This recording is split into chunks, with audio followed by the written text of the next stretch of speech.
Now let's consider another example. Let's say that we have a system with a transfer function g of s equals 3 divided by s squared plus 4. Now, for impulse response,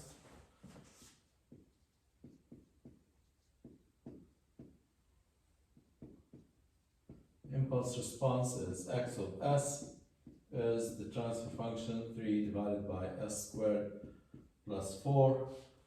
Now, to find x of t, I'm going to take the Laplace inverse. There's a form for this. I can write this as 3 divided by 2, 2 divided by s squared plus 4. And the Laplace inverse of this fraction here is a sine function.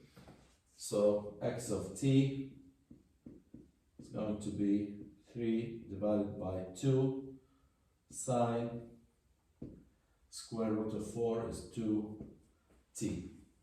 So the response is a sine wave with a frequency 2. The amplitude of the wave is 1.5. So we come here, the sine wave starts at 0 and oscillates continuously between 3 over 2, which is 1.5, and negative 3 over 2. And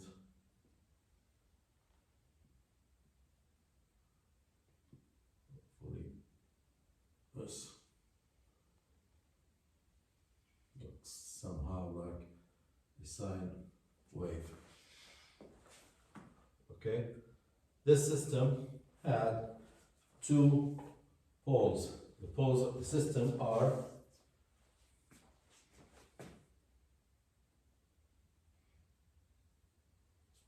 which are the roots of the characteristic equation, the poles s squared plus 4 equals 0. So that means that the roots are plus minus j2, which are basically the poles of the system, plus minus j2. So we have two poles here, and we said when we have the roots of the characteristic equation, which are the poles, on the imaginary axis, I expect that my response is going to be a sinusoidal wave. Now, let me add a 0 to this transfer function. Let g of s, and let's add an s up here, plus 3 divided by s squared plus 4. So basically, now I have a 0 at negative 3 and two poles at plus minus j2. Now, the impulse response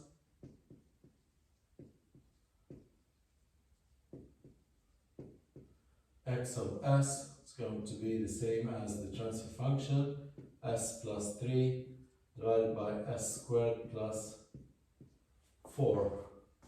And I'm going to split this into two fractions, s divided by s squared plus 4 plus 3 divided by s squared plus 4.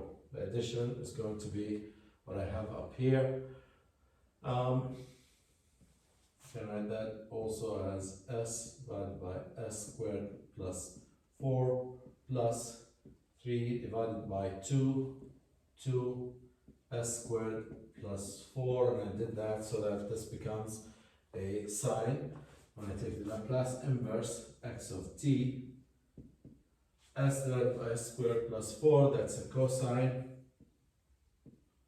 frequency 2t, and that's what I should expect for the frequency because the poles are at negative or plus minus j2 on the imaginary axis. and plus 3 divided by 2, and that's a sine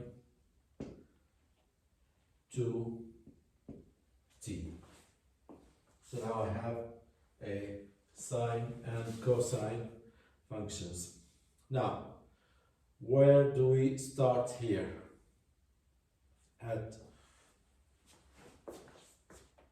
This was clear that the sine wave starts at 0 and goes up in the same classical fashion. Now we have a combination of sine and cosine. I can either use a computer to plot it, or I know that x of 0 here is cosine 0 is 1, sine 0 is 0, so that would be 1. And I don't need even the derivative. I can put this x of t,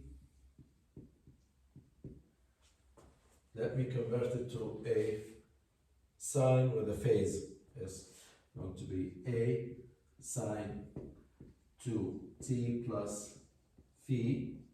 That's to cover the sine and cosine. Now a is the square root of 1 squared plus 3 divided by 2 squared, and that comes to approximately 1.8, and the phase angle phi is going to be the inverse tangent of the 1 divided by 3 over 2, and that's going to be, and this is approximately 0.59. So I can write x of t as 1.8 sine 2t plus 0.59. It's still the same sine wave, the same frequency. The amplitude has changed. Now the amplitude is 1.8, slightly higher than 1.5. So the amplitude is going to go up a little bit more. We have a positive phase, so that means we're going to shift to the left a little bit. The starting point, x of 0, is at 1. So we would have a sine wave with slightly higher amplitude, but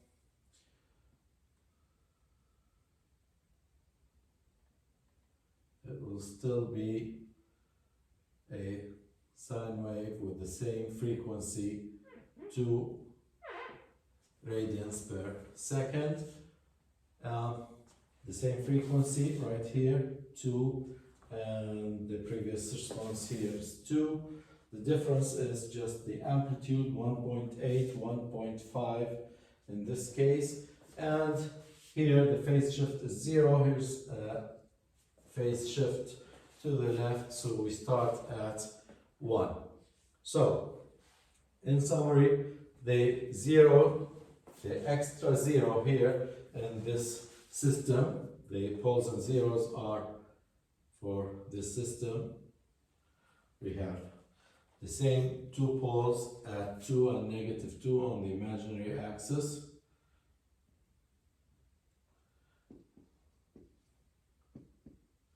At 2 and negative 2, and we have a 0 at negative 3.